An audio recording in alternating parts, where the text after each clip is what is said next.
नमस्कार, आप देख रहे हैं अपना बिहार। आपके साथ मैं हूं शिप्रा झा और बुलेटिन में सबसे पहले बात करेंगे पटना के पुनपुन में दीवार गिरने की वजह से आज एक बड़ा हादसा हो गया। इस हादसे में 50 लोग मलबे में दब गए, जिन्हें स्थानीय लोगों ने निकालकर अस्पताल पहुंचाया। बताया जा रहा है कि पुनपुन थाना क्षेत्र के श्रीपालपुर में एक शिक्षक के घर पर लोग पूजा के लिए जुटे थे और तभी एक कच्ची दीवार उन पर गिर गई। फिलहाल सभी घायलों का अस्पताल में इलाज चल रहा है और जैसे ही घटना जो हुई है उसके बाद न्यूज़ 18 की टीम मौके पर पहुंची और वहां का जायजा लिया है। इस पर और अधिक जानकारी दे रहे हैं न्यूज़ 18 संवाददाता शैलेंद्र कुमार।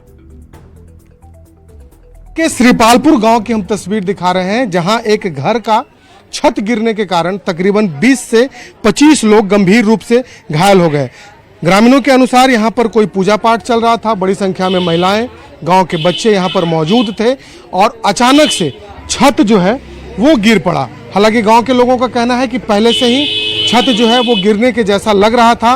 बार बार लोग कह रहे थे कि इसके अंदर न जाइए, लेकिन उसके बाद भी पूजा पाठ जो है वो यहाँ पर किया जा रहा था। और देखिए, ये छत जो है इस घर से कनेक्ट था और अचानक यहाँ से गिर पड़ा और जिसमें तकरीबन 20 से अधिक लोग घायल हुए। लगभग 8 से 10 की संख्या में जो लोग हैं वो गंभीर रूप से घायल हैं। और यहाँ पे एक आध्यात्मिक समागम हुआ करता था और इधर लगभग 6 महीना से यहाँ पे प्रतिदिन इस तरह के जो है लोग यहाँ पे एक संत आते थे और ग्राम के जो महिलाएं, गरीब तबके के जो भी होते थे, वो एक ईश्वर से परमात्मा मिलन की ऐसी बातें कह रहे हैं कि लोग उसी में आते थे और बैठते थे। दीवार एक बार गिर पड़ा तो तर उड़ हो गया। बहुत सारा लोग, खाली जन्नी लोग था, तर हो गया। उस पर जो दूरा काम करता था वो लोग बेचारे आए हैं, पत्थर उथल समूचा हटा फटा के सबके निकालना के बाद जैसे जैसे निकला वैसे वैसे हॉस्पिटल भेजना चालू कर दिया। भारी औरत लग रहा है, कोई कांधा पर ले गया, कोई मोटरसाइकिल से ले गया, कोई किसी तरह मतलब पहुंचाया। के परिवार के सदस्य भी घायल हुए हैं? हाँ, हमारा वाइफ। अभी कैसी है वो अभी ठीक है। यहाँ माथा में चोट है, यहाँ पर चोट है। सर वहाँ से सब रेफर कर दिया गया है पीएमसीएच के लिए, और जो हल्का फुल्का जो चोट है जो वहाँ पे इलाज करा जा रहा है। वहाँ पे एसडीओ साहब हैं, एसडीपीएम मैडम हैं और है ये सीओ मैडम हैं, सब वहाँ पे जुटे हुए हैं। तो बिल्कुल देखिए, घायलों का इलाज चल रहा है और यहाँ पर भी बड़ी संख्या में लोग इस वक्त मौजूद हैं। लेकिन सवाल ये उठता है कि आखिर घर की स्थिति पहले से जब जर्जर थी तो उस घर में इतना बड़ा आयोजन कैसे किया जा रहा था। कैमरा पर्सन मनीष जुनेजा के साथ शैलेंद्र, न्यूज़ 18 पटना। समस्तीपुर के पटोरी थाना इलाके में एक युवक की संदिग्ध स्थिति में मौत हो गई है। शराब पीने से मौत की आशंका जताई जा रही है। वहीं 3 युवक गंभीर रूप से बीमार हैं, जिन्हें इलाज के लिए समस्तीपुर के सदर अस्पताल के इमरजेंसी वार्ड में भर्ती कराया गया है।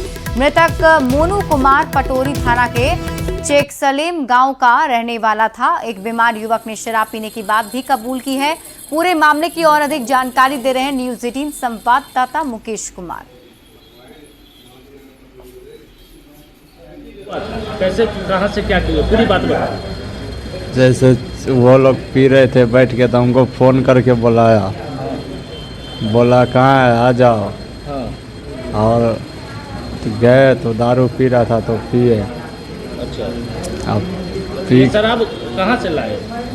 वो पहले से पी रहा था। पहले से पी रहा था तो हम 3-4 आदमी था वो लोग, तो हम बाजार में थे तो बुलाया फ़ोन करके तो गए। अच्छा। अब पी पा के फिर वापस चल गए रात। कितना शराब था? 3-4 बोतल था। 3-4 बोतल।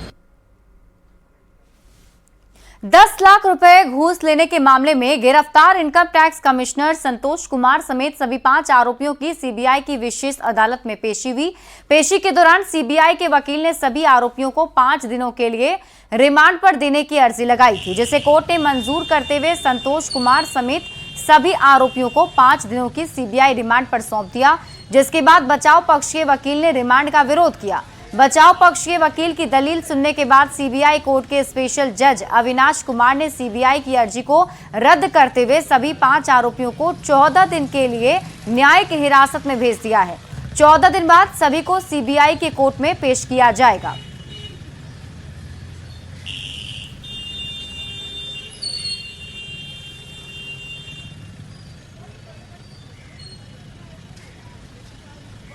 जमुई में विधायक श्रेयसी सिंह के सामने ही डीडीसी और कार्यपालक अभियंता उलझ गए। डीडीसी से कार्यपालक अभियंता ने कहा कि जो करना है कर लीजिए, फिर विधायक ने मामले को शांत करवाया। दरअसल खैरा प्रखंड में नाला और जल जमाव की समस्या को लेकर बीजेपी विधायक निरीक्षण करने पहुंची थी।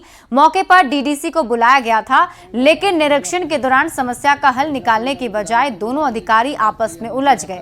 दरअसल कार्यपालक अभियंता के देरी से पहुंचने पर डीडीसी ने ऐतराज जताया था। कार्यपालक अभियंता का कहना था कि जल संसाधन विभाग का मुख्यालय जमुई में नहीं है, वे भागलपुर से पहुंचे हैं। वहीं डीडीसी का कहना है कि एक सप्ताह पहले उन्हें इसकी शिकायत की गई थी, लेकिन विभाग ने कोई कार्रवाई नहीं की। विधायक ने भी जल संसाधन विभाग को सुस्त बताया। बोला गया कि एक सप्ताह से कांटेक्ट कर रहे हैं सर के द्वारा। कल मुझे शाम में बोला गया, मैं आज यहाँ पर हूँ। नहीं, जिस तरह से आपने बात की, क्या सीनियर अधिकारी से उस तरह से बात किया जाता है? नहीं किया जाता, लेकिन वो बोले एक सप्ताह से कांटेक्ट कर रहे हैं। एक सप्ताह से तो कांटेक्ट नहीं हो रहा था। कई सामने बोले सर हम कल कितने बजे का समय दिया जाए उतने बजे आ जाता हूँ, 10 बजे का समय दिया, 10 बजे में आ गए थे सर के पास। तो वो ठीक है, लेकिन आपने जिस तरह आपका जो टोन था वो ठीक है क्या? नहीं, वो ठीक नहीं था। अनेक बार हम लोगों ने विधानसभा के माध्यम से, चिट्ठियों के माध्यम से इस समस्या को उठाया है, सरकार का ध्यान आकृष्ट करने का प्रयास किया है, लेकिन अभी तक इस पर कोई काम नहीं हो रहा है। आज सभी स्थानीय लोगों के साथ हम खुद डीडीसी के साथ स्थल पर आके निरीक्षण करके गए हैं, ताकि इसमें जल्द से जल्द कार्रवाई हो और जो ये जल जमाव की समस्या बनी रहती है उससे हम लोगों को उसका निपटारा भी हो। लेकिन यहाँ पर आने के बाद ये पता चला कि जो हम लोग के जल संसाधन का जो विभाग है, फ्लड डिपार्टमेंट जो है, जो जमुई में नहीं है और भागलपुर से ऑपरेट करता है, वहां के पदाधिकारी बहुत ही सुस्त है, बहुत ही निष्क्रिय है।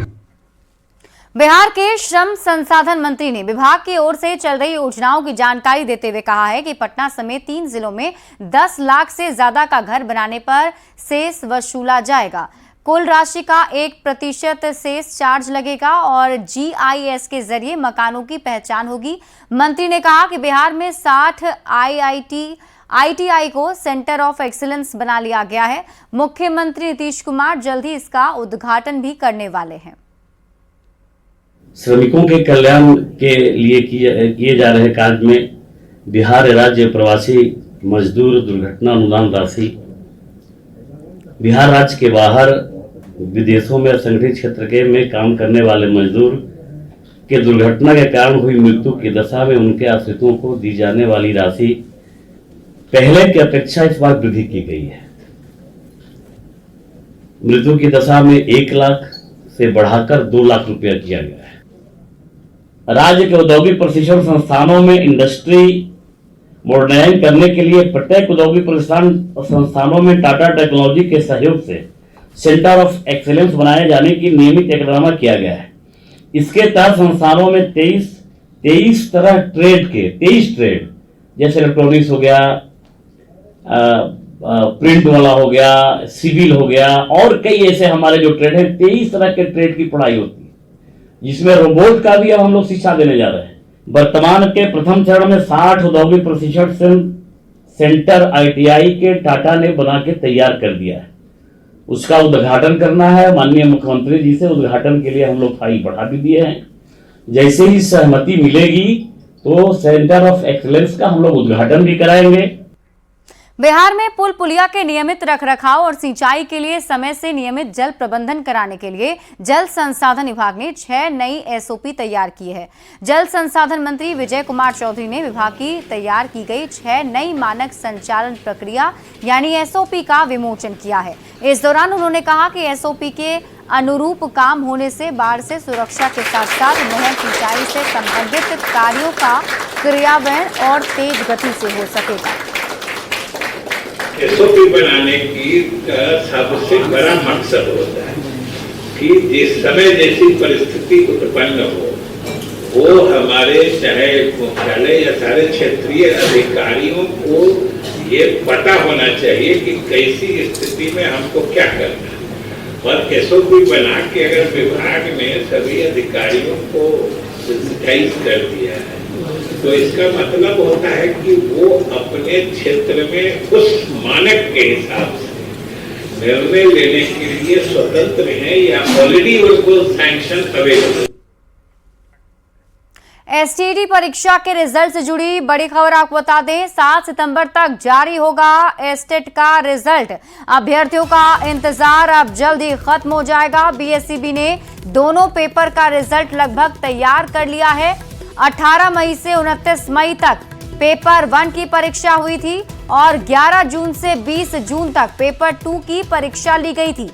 परीक्षा में कुल 3,60,000 अभ्यर्थी शामिल हुए थे।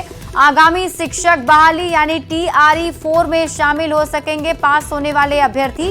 और आपको बता दें 20 नवंबर से पहले TRE 4 का विज्ञापन भी जारी किया जा सकता है। वहीं एसटेट 2 की परीक्षा को लेकर भी बोर्ड तैयार है।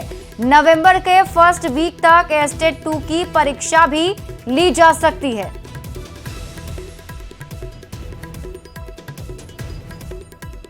सीएम नीतीश कुमार कल अंतर्राष्ट्रीय पर्यटन स्थल नालंदा के राजगीर पहुंचेंगे। सीएम कल खेल अकादमी का उद्घाटन करने वाले हैं। आपको बता दें कि 750 करोड़ रुपए की लागत से 90 एकड़ जमीन पर खेल अकादमी का निर्माण कराया गया है।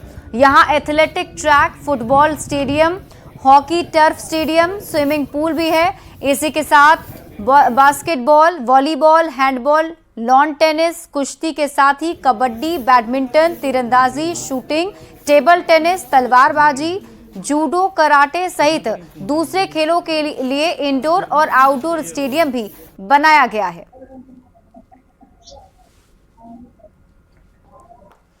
तो कल सीएम नीतीश कुमार राजगीर में खेल अकादमी और इंडोर स्टेडियम का उद्घाटन करने वाले हैं। इस मौके पर भारतीय महिला हॉकी टीम मैच भी खेलेगी। पटना पहुंचने पर टीम के खिलाड़ियों का जोरदार स्वागत किया गया।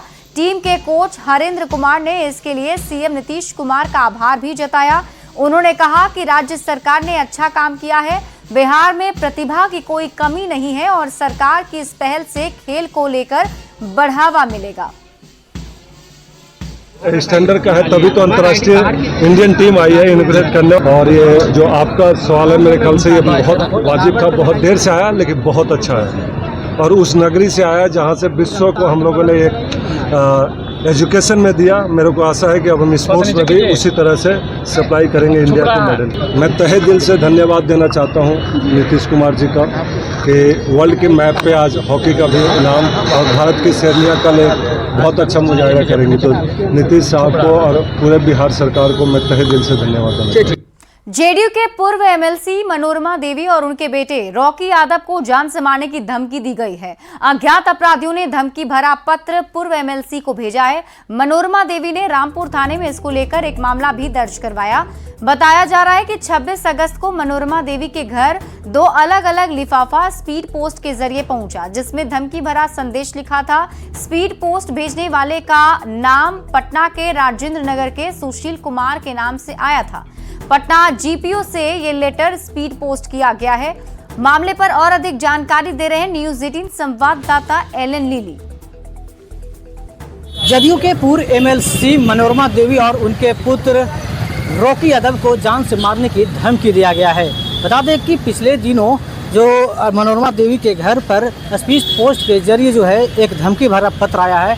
2 अलग अलग लिफाफा में वो धमकी भरा पत्र आया है और यही मनोरमा देवी का घर है। एपी कॉलोनी के पास इनका घर है। हालांकि मनोरमा देवी जो है वही बताया जाता है कि वो गया से बाहर है।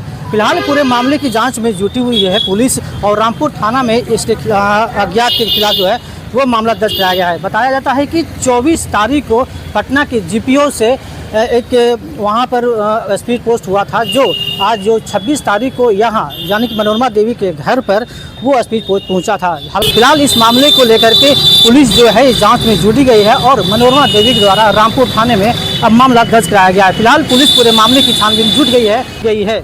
एलन लीली, न्यूज़ 18 गया।